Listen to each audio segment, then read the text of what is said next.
Michael Sandberg. I'm a member of this church and the Social Action Committee here, and I'm also president of Pennies for Poverty. And together, the two organizations are sponsoring this series called Local Poverty Matters. And every month, on the first Wednesday of the month, we have invited professional speakers to come and talk to us about different aspects of poverty. And next month, on May 6th, the speaker is going to be Lieutenant Jeff Brunel from the Salvation Army, and he's going to come and talk to us about what it is they do and how they do it and why they do it. For tonight, of course, we have our featured speaker. If any of you are interested in getting announcements about future talks, we have a sign-up list over here with the emails, so if you just write your name and your email, we can let you know about what's coming up. We're going to pass a jar around a little bit later for voluntary donations if you want to support Pennies for Poverty for the work that we're doing.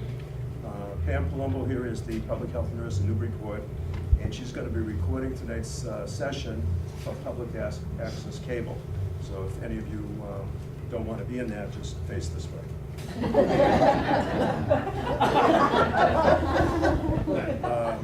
Tonight we have a very special guest, Mayor Donna Holliday. The question that's come up for us is that Newburyport is becoming a very desirable place to live. People are moving here, and developers are taking older houses and developing them and making them more expensive. And it's very nice that it's an attractive community.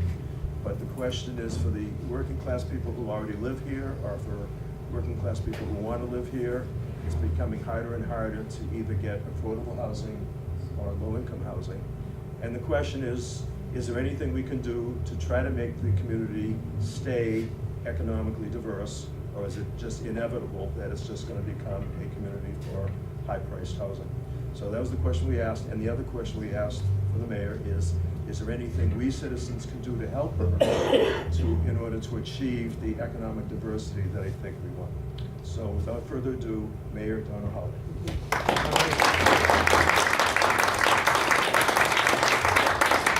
Really is such an important topic, and those of you who I think have heard me speak before, opening of the Y program, you've heard me say numerous times that this is a very important topic because we have so many seniors who have spent their life here and have worked so hard to be a part of the fabric of this community, and they're getting priced out. Where do they go when they want to downsize at this point? And what about our kids, who are graduating from college? How can they afford to live here? And how can we continue to provide housing for our teachers, our firefighters, our policemen, and to keep our community diverse? This is really important to me in my administration. And I know that not everyone agrees with me, but I will continue to champion affordable housing as long as I serve as the mayor of this community. So let's start and talk about the struggles that we're having, and I'll share with you a few slides, and then I'd like to just have a conversation with you about where we are in the city. If you could advance, Pam, for me, thank you. So we recognize that we were in trouble as a community in terms of housing. And despite the fact that we had some affordable units that we had insisted as developments happened across the city, the problem is what is affordable. For example, if you look at Woodman Way here, a 2-bedroom unit, affordable unit, went for $185,000. How is that affordable? But it's based on the average median income. So this is what is challenging for us in terms of trying to get deeper affordability when we try and establish programs. So what happens is we lost some of these units that we had set up when these projects were developed in our community. We insist that there be a certain portion that are affordable. And unfortunately, we've lost some. We've gone backwards instead of forward. The goal of every community is to reach 10% affordability. I'd like us to see us get beyond that as our goal. 10% is the magic number because there's a program in the state called 40B, or anti-snob zoning. And what that is where a developer can come in, and if you are not above or you're not at that 10%, they can just push and force a affordable housing development on you. We haven't had that situation. There was a situation close where the old Woodman property over on Low Street, they was a developer from the Lowell area who wanted to come in and put 180 rental, low-income 40B rental units there, but it was all wetlands. And so they were gonna create a bridge over the wetlands and up into, so you'd have these porches overlooking the landfill. Not a development we were interested in terms of that, not that we don't need more rental units, and we'll talk about that in a minute, but that was the last time a developer had approached the city and talked about doing a 40B. So instead, we'd like to do what's called a friendly 40B or a 40R, which we have on the books, which I'll talk about in a minute. A friendly 40B is where the developer comes in and works with you around the development. So we're trying to hold on to units at Woodman Way, and we've created some strategies to do that. But when it became clear that we needed some additional help and support and a comprehensive plan, we put out an RFP 2 years ago, and we're fortunate to have Karen Sonnenberg, who came and worked with us for about 8 months and did a housing production plan. I see some familiar faces here who actually came to her, some of the presentations that her and her team did at the library to talk about this. It's like a 150-page document. It's available on the City of Newburyport's website if you go to the planning department, and then on the left-hand side you'll see affordable housing. You can read this comprehensive plan that was developed. So that's the housing production plan here. So what are happening in terms of the housing trends in Newburyport? We know that there has been steady residential growth. We know that there's increasing owner occupancy and decreased rental stock. We have a high residential density and a strong housing market despite the economic situations that we're just coming out of. Newburyport was one of the communities that our housing stock values went up 10%, where other communities around our surrounding area didn't have that same stability in terms of, or increase. We know that growth is slowing, that household size is decreasing, that we know that there's more single persons living and buying homes or condos in our city. We definitely have an aging population, and we also have increasing poverty levels, which I know that Pennies for Poverty and other social agencies in the community have been working and coming together with numbers on that to talk about that. This is Oleo Woods here, and this down here is the new Merrimack Landing, and I'll talk a little bit about that housing stock in a minute and something creative that we've been able to do. Pam, if you could advance, please. So just so that you can see what is subsidized housing inventory, this gets to that 10% that I was talking about. Here we are in Newburyport at 7.6%. At one point, we were at 7.8%, and now, as I said, we've been sliding backwards, and we've got to continue moving forward. So we have 629 affordable units in the city. Those are state approved. That doesn't mean that there are potentially other units that we have in the community, but those are the ones that have been counted by the state towards that 10% goal. Out of our 8,015 housing stock units.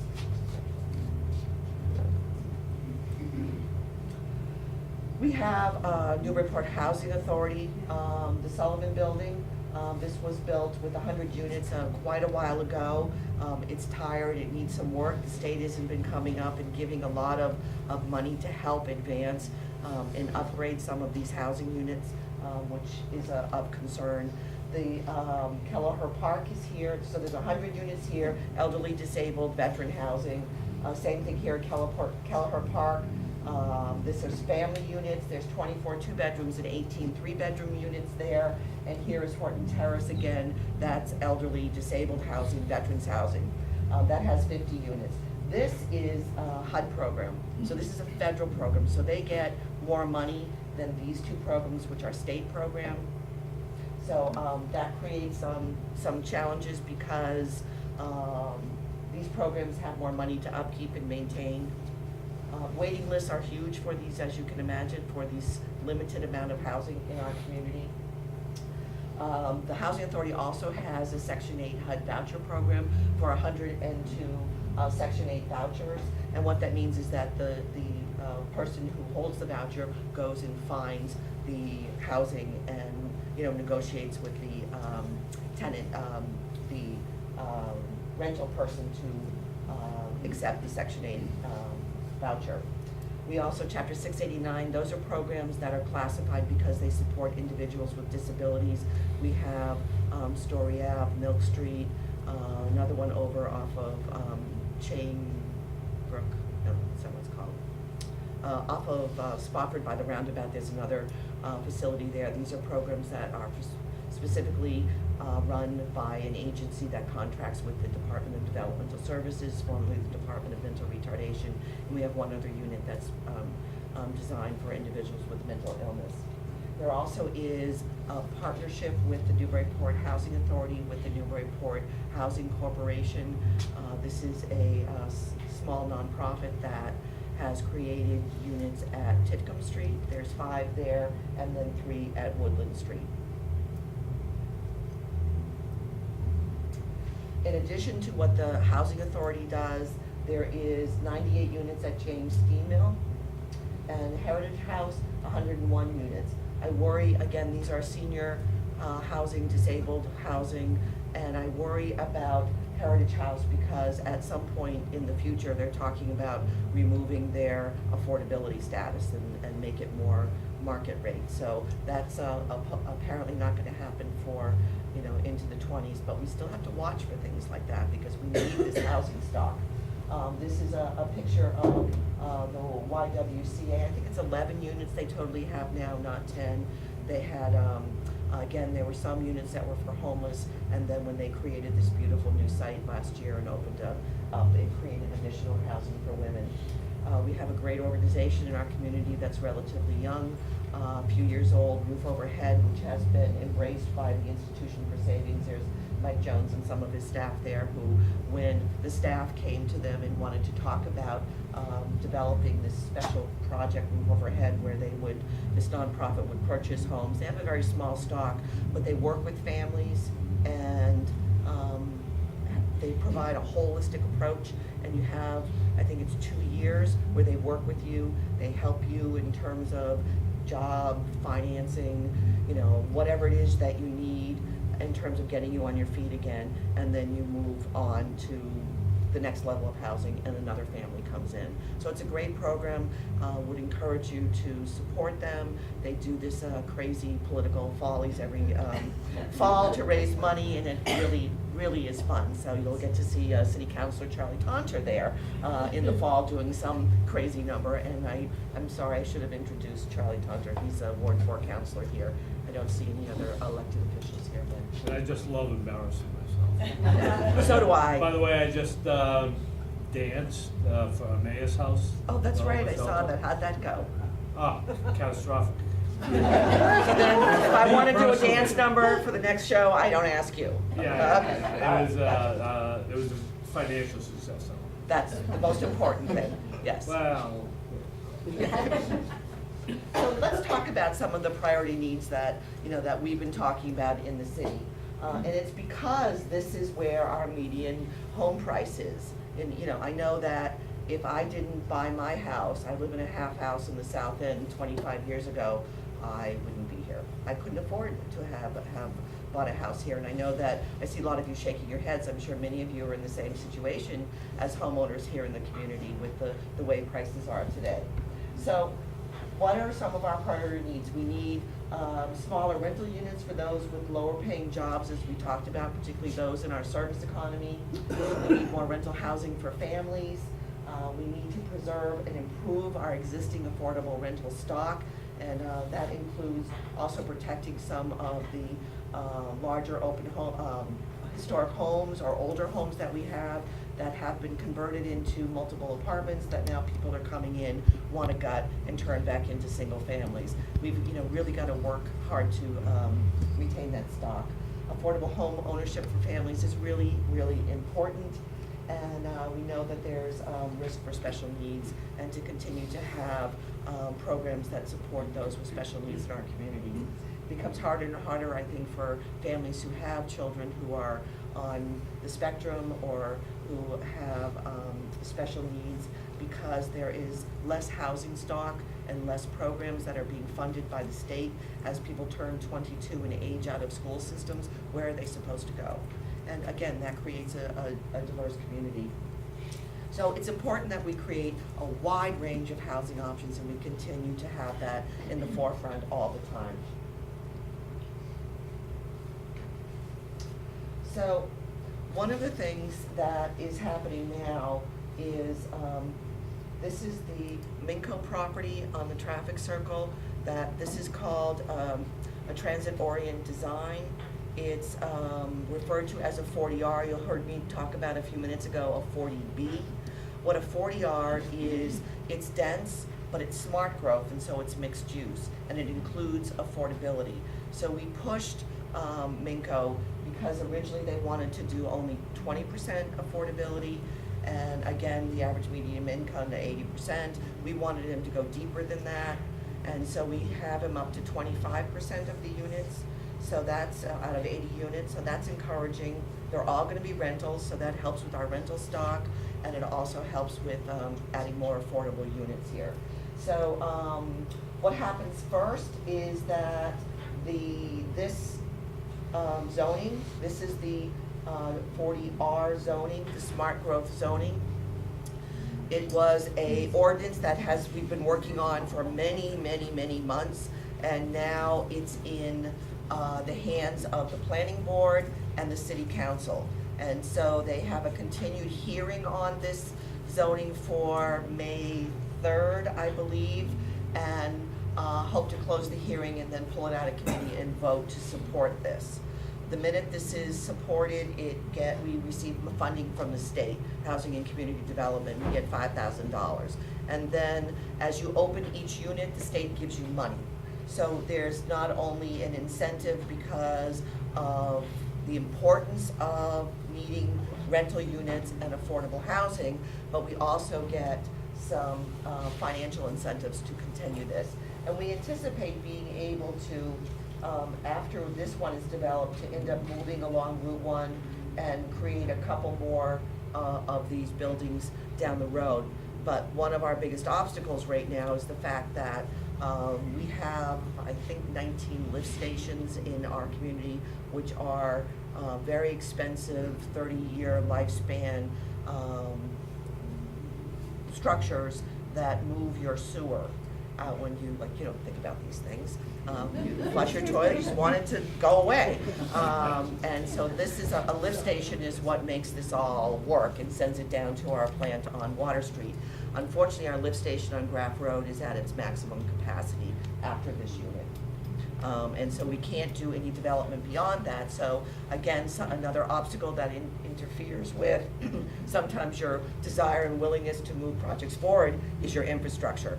And we've had a lot of infrastructure issues in the city that we've had to address, and that's one that we're working actively on right now. The design is actually going out to bid. It's in draft form before the Water and Sewer Commissioner, so we have to move on this quickly so that we can be able to move forward and continue to advance affordable housing and additional development in this zone.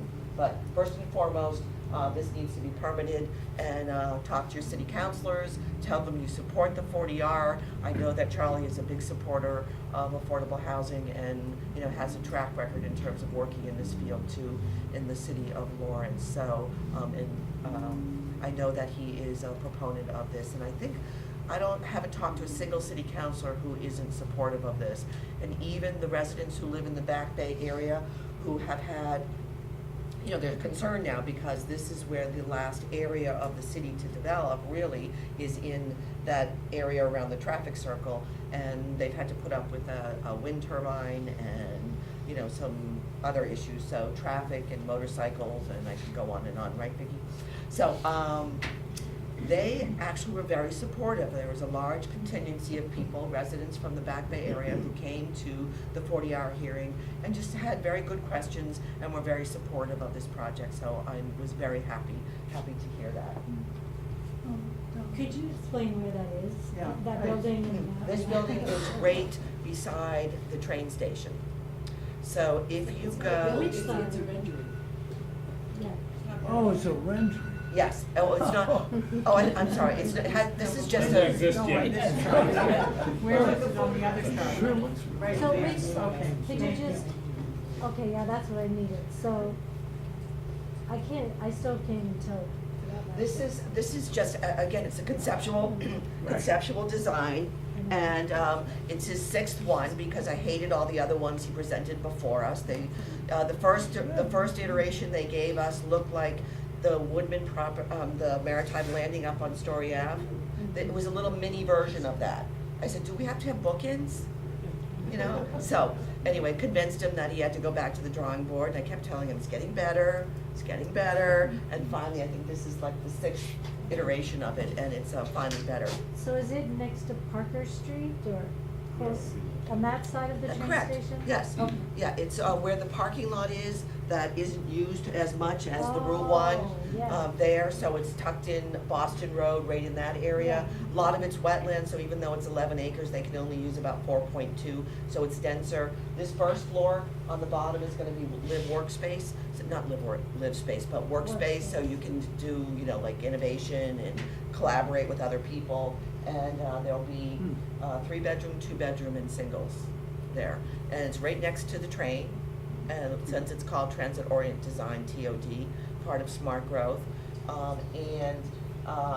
It's also, the rail trail is right behind it, so it really has a lot to offer in terms of being a new affordable rental stock for our community. So I would encourage you to really talk to city councilors, and you know, if you know this is coming up before the planning board, please come, speak up.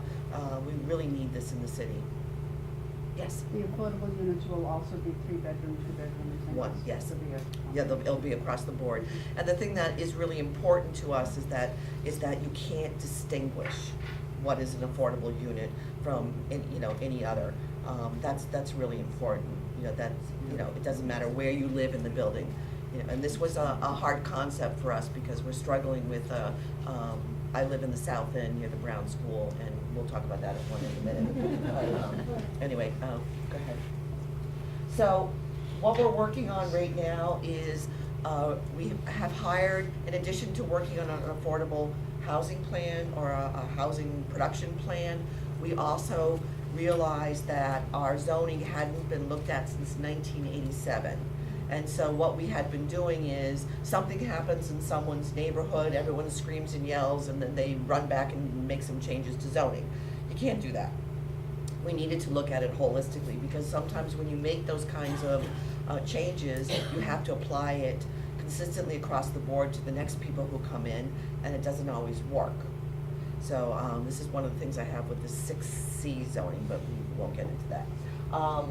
So it was important that we revise zoning. Community Opportunities Group is the organization that has been working for probably 10 months now. It's not an easy thing to rewrite your zoning. Tomorrow night, they will be meeting with the City Council and the Planning Board and the ZBA, Zoning Board of Appeals, to present their first draft findings. So this is where these kinds of things are really, really important to put into the zoning.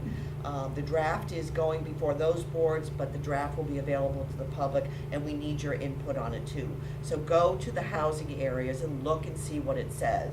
We need, in-law apartments need to be able to be affordable. They're really illegal unless it's for a family member. And I know that there's a lot of people living in in-law apartments who don't match, but we don't have the housing police running around checking to see who's living where at this point. But I think that's a section of our city where we have a lot of these in-law apartments that we could really use to our advantage to help support people who are starting out, make them affordable, you know, maybe give some incentive to the homeowner who is willing to use this in-law apartment as an affordable unit. So are you recommending extinguishing the requirement that it be a family member then? Yes, yes. Yeah, we'll have to call it something else. Yeah. Right. 2 in multifamily homes, This is another thing, as I was talking earlier, about people wanting to come in and take a home that potentially is in the South End or some other, maybe even, in Ward 3 over, by the rail trail in that section in Washington Street, where they want to buy a home that was converted into 2, 3, 4 units and turn it back into a single family. And we have to try and figure out a way to stop that from happening. It's important that we keep, these as many housing units as we can. Inclusionary zoning, I think, is also important, so that you have a mix of zoning in areas, so that you're able to do the kinds of things that are important to be able to create these kinds of affordable units. And so that's why we're working on the zoning rewrite. So we have to create opportunities that foster collaboration, and this is something that was really important. So we explore the use of city-owned land in affordable housing. That's part of that housing production plan. This is one that we have potential to, but this is a real challenge because we're working with the neighborhood. I live 2 doors down from the Brown School, and we've moved youth services in there at this point. The neighborhood wants to keep the playground, they want the amphitheater, they want basketball kept there, they want youth service there, and then they want something to happen, and they don't want to sell the building, but they want something to happen on the second and third floors. Okay, so please come to the next Brown School meeting so you can help me explain to the residents that this is really impossible. We've met with developers, and they just look at us and say, you can't do it. First of all, you have to have more parking. We met with artists, and we had a focus group with artists and talked about putting some live workspace for them in terms of creating artist studio, which certainly is a need. We have a large group of artists in our community. I'm sitting right here.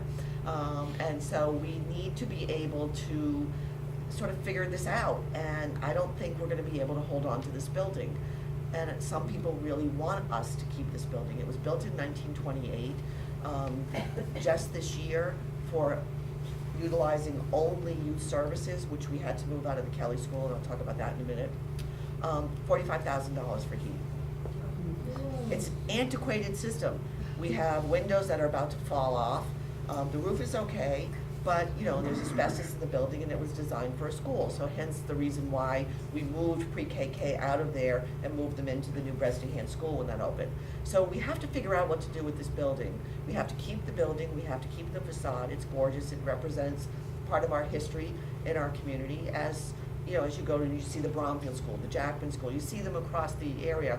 We can do something important with this, we just have to figure it out. And we've met with developers, and we're just really struggling with how to meet all the things the residents in the neighborhood want.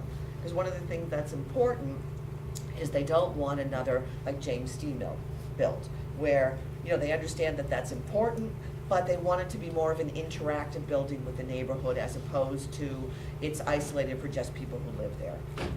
So, Mechanics Court.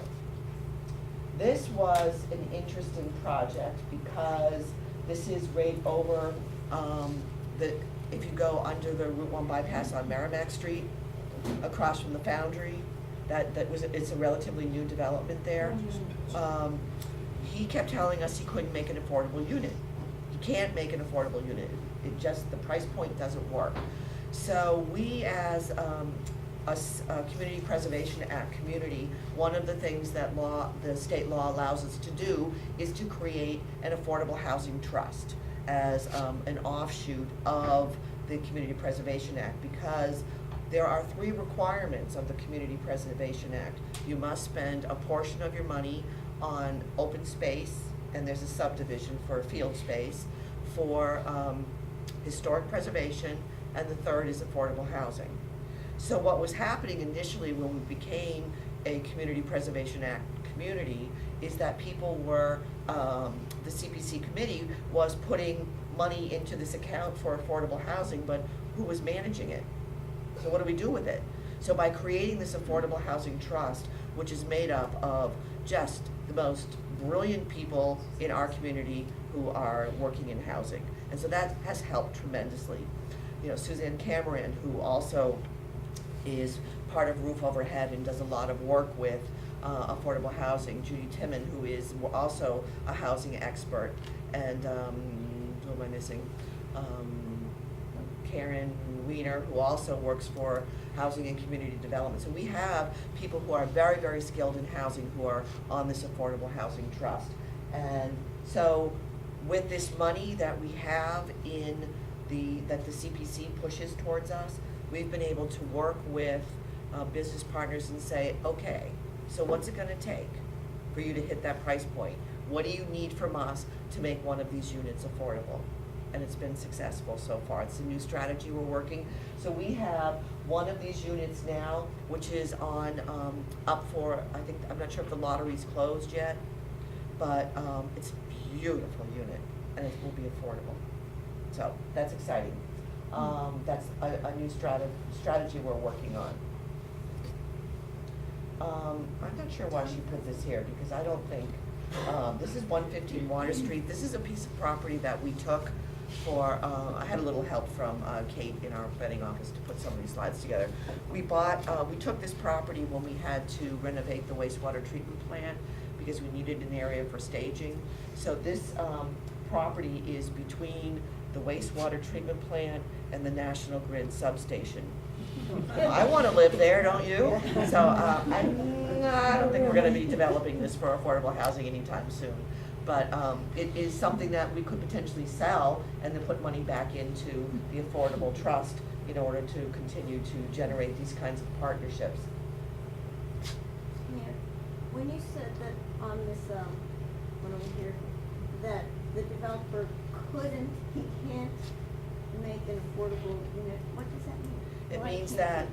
because he won't make any money, or Oh, enough he money. won't make this much money, Or, well, there's some developers, for example, we have sold the Kelly School, or we're in the process of selling the Kelly School.